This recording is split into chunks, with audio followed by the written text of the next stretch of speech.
जान से प्यारे भाइयों का बहुत ख्याल रखती थी। इसी तरह समय बीतता गया और एक दिन जब सातों भाई शिकार पर गए थे, शाम होने को चली थी, तभी बहन उनके लिए भोजन तैयार कर रही थी। जब वह सब्जी के लिए हरी साग काट रही थी, तभी चाकू की तेज धार से उसकी उंगली कट गई और खून बहने लगा। पहले तो वह घबरा गई, लेकिन खुद को संभाला। उसने सोचा, अगर भाइयों को पता चला तो बहुत परेशान होंगे, मुझे उन्हें यह बात नहीं बतानी चाहिए। उसने जल्दी से बहते खून को अपनी ओढ़नी से पोंछना चाहा, किंतु उसे लगा कि अगर भाई ध्यान से देखेंगे तो उन्हें पता चल जाएगा। बहुत सोच विचार के बाद जब उसे कुछ समझ न आया तो उसने अपना बहता हुआ खून उसी साग से पोंछ लिया जिसकी वह सब्जी बनाने जा रही थी। जब शाम को सातों भाई घर लौटे तो बहन ने सभी के लिए खाना परोसा। आज का साग इतना स्वादिष्ट था कि सातों भाई अपना उंगलियां चाटते रह गए और बोले, बहन आज की साग तो लाजवाब बनी है, ऐसा स्वाद पहले कभी नहीं आया। बहन उनकी तारीफ सुनकर मुस्कुरा उठी। उसने सोचा कि चलो भाई खुश हैं, यही बहुत है। लेकिन बात यहीं खत्म नहीं हुई। अगली सुबह जब सातों भाई शिकार के लिए जंगल गए तो उसी बात पर चर्चा छिड़ गई कि बहन ने साग में ऐसा क्या डाली थी कि उसका स्वाद इतना लजीज था। सबने तय किया कि आज इसके बारे में बहन से जरूर पूछेंगे। शाम को सातों भाई जल्दी घर लौट आए तो देखा बहन खाना बना रही है। तब बड़ा भाई उसके पास जाकर बोला, बहन तुमने कल साग में ऐसा क्या डाली थी कि उसका स्वाद बहुत ही अनोखा था। बहन पहले तो बात को टालने की कोशिश की, लेकिन बड़े भाई के बार बार पूछने पर उसने बता दिया। उसकी एक उंगली कट गई थी और उसने अपना बहता हुआ खून उसी साग में मिला दिया था। जैसे ही यह बात छहों भाइयों के कानों तक पहुंची तो मानो उनके चेहरे के भाव ही बदल गए। शाम को जब सातों भाई एक साथ बैठे थे तो बड़ा भाई बाकी भाइयों से कहने लगा, सोचो जब बहन के खून की चंद बूंदें इतनी स्वादिष्ट हैं तो उसका मांस कितना स्वादिष्ट होगा। बाकी भाई भी इस क्रूर विचार पर सहमति जताते हुए बोला, हाँ अवश्य ही, बहन का मांस बहुत ही स्वादिष्ट होगा। अब 6 भाइयों को बहन का मांस खाने की लालसा जाग उठी, परंतु सबसे छोटे भाई को यह सुनकर गहरी बेचैनी हुई। उसने सोचा, कैसे हो सकता है कि कोई अपनों के साथ इतना भयानक विचार करे। तभी बड़ा भाई बोला, कल ही हम लोग बहन को शादी का झांसा देकर जंगल ले जाएंगे और तीर मारकर उसको मार डालेंगे, फिर उसका स्वादिष्ट मांस खाएंगे। सभी भाइयों ने हामी भरते हुए बड़े भाई की बात मान ली, लेकिन छोटा भाई अपने भाइयों की बातें सुनकर बहुत परेशान होने लगा। वह अपनी प्यारी बहन को बचाने के लिए बेचैन सा हो गया। वह खुलकर इसका विरोध नहीं कर सकता था क्योंकि छहों भाई एक तरफ थे। अगले दिन बड़े भाई ने बहन को बड़े प्रेम से बुलाया, प्यारी बहन तुम अब शादी के लायक हो गई हो। हमने तुम्हारे लिए एक बहुत ही सुंदर और योग्य वर खोज लिया है। आज हम तुम्हें उसका घर दिखाने ले चलेंगे, तुम तैयार हो जाओ। बहन यह सुनकर बहुत खुश हुई। आखिरकार वह भी अपना घर परिवार बसाने का सपना देख रही थी। वह उत्साह से तैयार हुई और अपने भाइयों के साथ चल पड़ी। रास्ते भर बहन खुश थी, लेकिन इतनी दूर तक चलने के कारण बहन पूरी तरह से थक चुकी थी। तब उसने बड़े भाई से पूछा, भैया मेरा ससुराल अब कितना दूर है। बड़ा भाई मुस्कुराया और सामने की तरफ इशारा करते हुए बोला, देखो वह रहा तुम्हारा ससुराल, वहाँ तुम रानी की तरह राज करोगी। बहन यह सुनकर बहुत खुश हुई और उत्साह से आगे की ओर बढ़ने लगी। लेकिन जैसे वह थोड़ा आगे बढ़ी ही थी कि अचानक उसके सभी भाइयों ने उसे पकड़ लिया। बहन कुछ समझ पाती उससे पहले ही भाइयों ने उसे पेड़ से बांध दिया। भैया ये क्या कर रहे हो, उसने घबरा कर पूछा, पर उसके भाइयों के चेहरे पर अब किसी प्रकार की दया या प्रेम नहीं था। बड़े भाई ने आदेश दिया, इसे कसकर बांध दो। अपने सभी भाइयों को हत्यारे के रूप में देखकर बहन का हृदय दहल उठा। वह फूट फूट कर रोने लगी और भगवान को याद करते हुए कहने लगी, हे भगवान, मेरे अपने ही भाई मेरी हत्या करना चाहते हैं, क्या इनमें से कोई भी मेरे लिए दया या प्रेम नहीं रखता। उसकी बातें सुनकर छोटे भाई की आंखें भर आईं। उसका हृदय कांप उठा, लेकिन छहों भाइयों के खिलाफ जाने की हिम्मत उसमें नहीं था। बहन को बांधने के बाद बड़े भाई ने सबको बारी बारी से उस पर बाण से प्रहार करने का आदेश दिया। बड़ा भाई अपनी बहन पर पहला तीर चलाने ही वाला था, तभी बहन भाई के सामने करुण स्वर में गाना शुरू कर दी, मारो मारो भैया, छाती में लक्ष्य करके भैया, छाती में लक्ष्य करके, तुम्हारा तीर जंगल को जाएगा भैया। बड़े भाई ने कठोरता से तीर चलाया,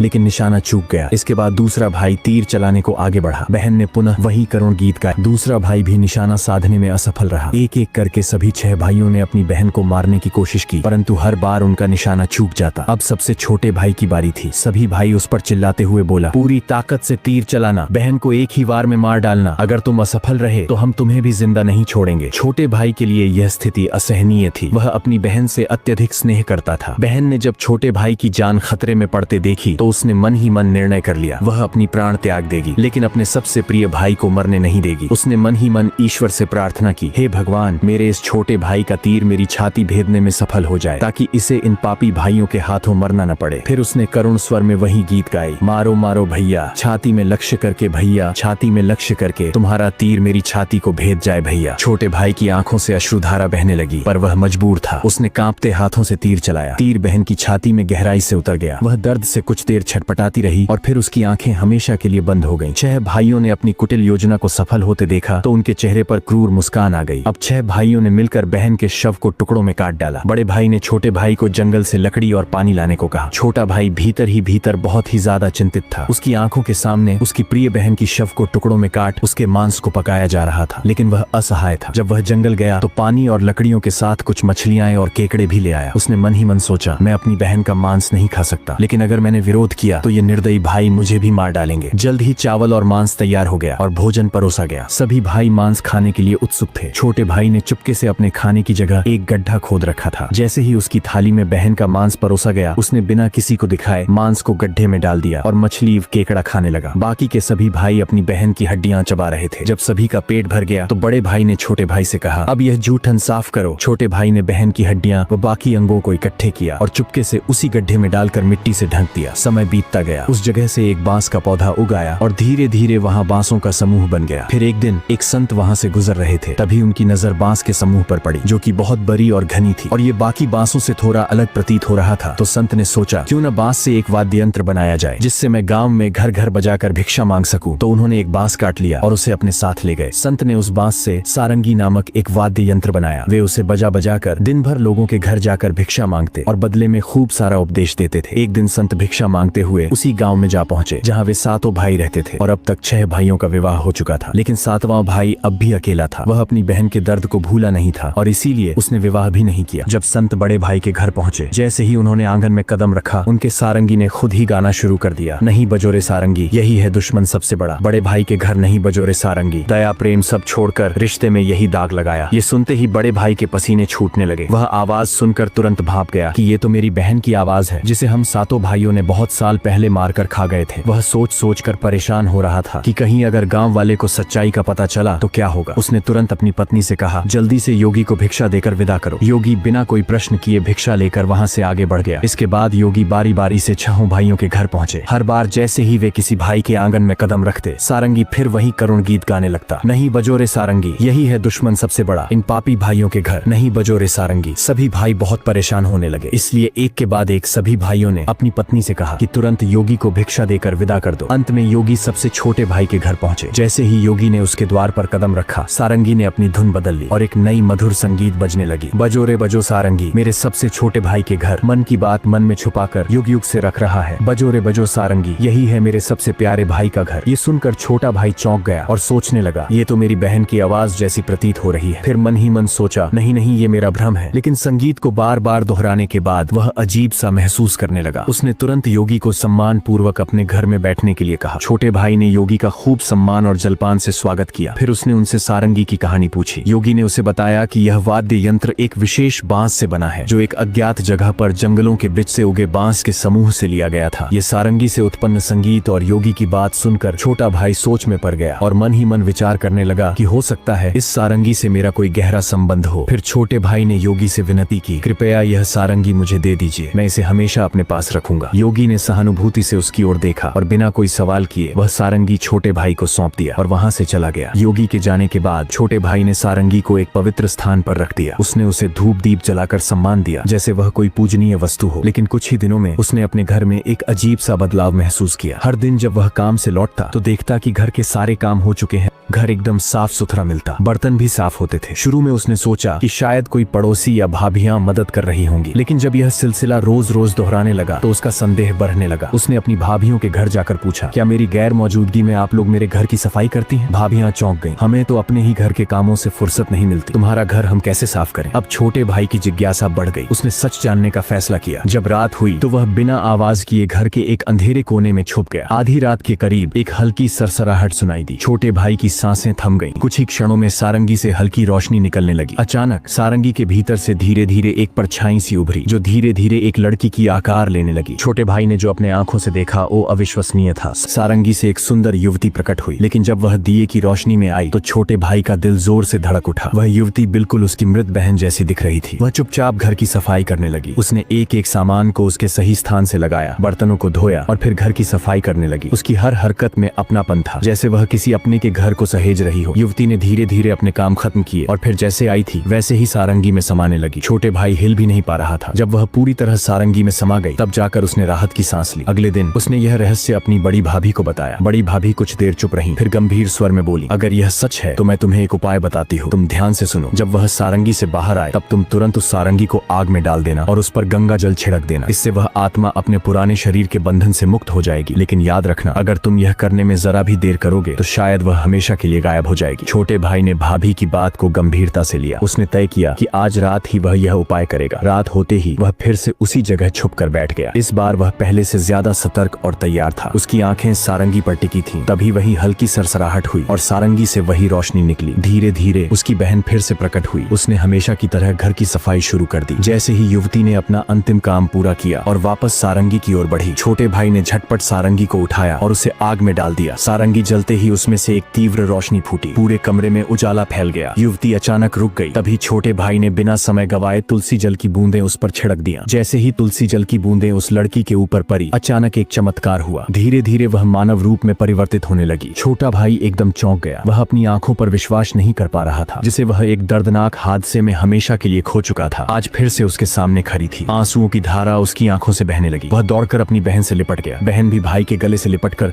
जोर जोर से रो पड़ी। दोनों एक दूसरे को देखकर फुट फुट कर रो रहे थे। छोटे भाई ने अपनी बहन का हाथ थाम लिया, जैसे वह कभी उसे दोबारा खोना नहीं चाहता था। लेकिन कहानी यहीं खत्म नहीं हुई। छोटे भाई ने तय किया कि वह अपने 6 भाइयों को उनके पापों का एहसास कराएगा। छोटे भाई ने पूरे गांव वाले को इकट्ठा किया। उसके चेहरे पर दर्द और आंखों से आंसुओं की धारा बह रही थी। उसने कांपती आवाज में कहना शुरू किया, आज मैं आप सभी को एक बहुत बड़ा सच बताने जा रहा हूँ। एक ऐसा सच जिसे सुनकर आपके रोंगटे खड़े हो जाएंगे और आपको अपने ही परिवार से भरोसा उठने लगेंगे कि कोई अपनों के साथ भी ऐसा कर सकता है। लेकिन मैं ऊपर वाले से यही दुआ करता हूँ कि ऐसा किसी के साथ न हो। फिर छोटे भाई ने बताना आरंभ किया, मेरी बहन जो वर्षों पहले मर चुकी थी, उसकी मौत कोई हादसा नहीं थी, बल्कि मेरे अपने ही 6 भाइयों ने उसे शादी का झांसा देकर जंगल में ले गया और मेरे ही हाथों बहन की हत्या करवा दिया। इतना ही नहीं, उन्होंने उसके शव को टुकड़े कर उसके मांस को पकाकर खा भी लिया। इतना सुनते ही गांव वाले की सांसें थम सी गईं। फिर छोटा भाई बोला, लेकिन पता नहीं ये ईश्वर का कैसा चमत्कार है। मेरी बहन जो वर्षों पहले इस हादसे का शिकार हुई थी, वो आज भी हम लोगों के बीच बिल्कुल सही सलामत खड़ी है। इतना बोलकर छोटे भाई ने अपनी बहन को आवाज दिया, आओ बहन, सबके सामने आओ। बहन धीरे धीरे आगे बढ़ी। जब वह सबके सामने आई तो उसे देखकर सभी की आंखें फटी की फटी रह गई। किसी को भी अपने आंखों पर यकीन ही नहीं हो रहा था कि जो लड़की वर्षों पहले मर चुकी थी, वो आज उन सबके सामने खड़ी है, बिल्कुल वैसे ही जैसे पहले थी। किसी को भी इस चमत्कार पर भरोसा नहीं हो रहा था, लेकिन सच तो यही था कि उसका पुनर्जन्म हुआ है। गांव वालों को छोटे भाई की बातें सुनकर और उसकी बहन पर हुई अत्याचार को देखकर सभी की आंखें नम हो गईं। बहन की पुनर्जन्म की बात जब 6 भाइयों तक पहुंची तो मानो जैसे उनके पैरों तले जमीन सी खिसक गई हो। इधर गांव वाले आपस में बात कर रहे थे कि इन दरिंदों को समाज में रहने का कोई अधिकार नहीं, जो अपनी ही बहन को मारकर खा सकते हैं। वो गांव भला इन राक्षसों से कैसे सुरक्षित रहेगा। हमें अभी इन राक्षसों को गांव से बाहर कर देना चाहिए। अब लोगों का गुस्सा 7वें आसमान पर था। गांव के बड़े बुजुर्गों ने विचार किया कि हमें इन पापियों को सजा देना ही होगा। अगर आज इन्हें छोड़ दिया गया तो पता नहीं आए दिन ये किसके लिए कब और कैसी मुसीबत बन जाए। तभी बड़े बुजुर्गों का आदेश पाकर गांव के कुछ लोग 6 भाइयों के घर गए और उनको घसीटते हुए सभी के सामने ले आए। डर के मारे सभी भाइयों की हालत बहुत ज्यादा खराब हो चुकी थी। अब गांव वालों ने फैसला सुनाया कि इन दुराचारियों को लाठियों और डंडों से पीटते हुए गांव की सीमा तक छोड़ाओ और याद रहे, आज के बाद ये कभी भी इस गांव में दिखाई नहीं देने चाहिए। इतना सुनते ही 6 भाई गांव वालों के सामने गिड़गिड़ाकर अपने जिंदगी की भीख मांगने लगे। लेकिन उनकी काली करतूतों को जानकर किसी को भी उन पर दया नहीं आई। यहाँ तक कि उनकी पत्नियां भी उनकी घिनौनी हरकतों को जानकर उनको हमेशा के लिए छोड़कर अपने मायके चली गई। इधर लोगों की आंखों में गुस्से की ज्वाला भड़क रही थी। अब 6 भाइयों को लग रहा था कि आज उनके जिंदगी का आखिरी पल है और अब उन्हें बचाने के लिए कोई आगे नहीं आएगा। ये सब सोचकर उनका रो रो कर बुरा हाल हो गया था। लेकिन तभी उनकी ऐसी दुर्दशा और बेबस हालत को देखकर बहन से रहा नहीं गया और उनको बचाने के लिए आगे आई और रोते हुए गांव वालों से बोली, मैं मानती हूँ कि मेरे भाइयों की गलती माफी के लायक नहीं है, लेकिन है तो ये मेरे अपने ही भाई। इन्हें अपनी गलती का एहसास हो चुका है। मैं आप सभी से हाथ जोड़कर विनती करती हूँ कि इन्हें अपनी गलतियों को सुधारने का एक मौका दीजिए। वह बार बार रोते हुए गांव वालों से मिन्नतें कर रही थी। ये सब देखकर 6 भाइयों का हृदय कांप उठा। वे आपस में एक दूसरे से कहने लगे कि जिस बहन के ऊपर हम लोगों ने इतना अत्याचार किया, आज वही हमें बचाने के लिए सामने खड़ी है। उन्हें अपनी गलतियों पर गहरा पछतावा होने लगा और वे फूट फूट कर रोने लगे। बहन का अपने भाइयों के प्रति प्रेम और क्षमा भाव को देखकर गांव वाले का हृदय भी पिघल गया। उन्होंने भाइयों को माफ कर दिया। भाई को माफ होते देख बहन बहुत खुश हुई और उनके पास गई। तभी सभी भाई रोते हुए बहन के सामने हाथ जोड़कर अपने किए की माफी मांग रहे थे और अपने गलतियों को कोस रहे थे। बहन से अपने भाइयों की आंखों में आंसू देखी नहीं गई और वह खुशी खुशी अपने भाइयों को माफ कर दी। सभी भाई बहन से लिपट कर रो पड़े। ये सब देखकर गांव वालों के भी आंखों में आंसू झलक आए। अब सभी भाई बहन को लेकर अपने घर को लौट गए। अब सभी भाई अपनी बहन से अत्यधिक स्नेह करने लगे और पहले से भी ज्यादा अपनी बहन का ख्याल रखने लगे। वे हंसी खुशी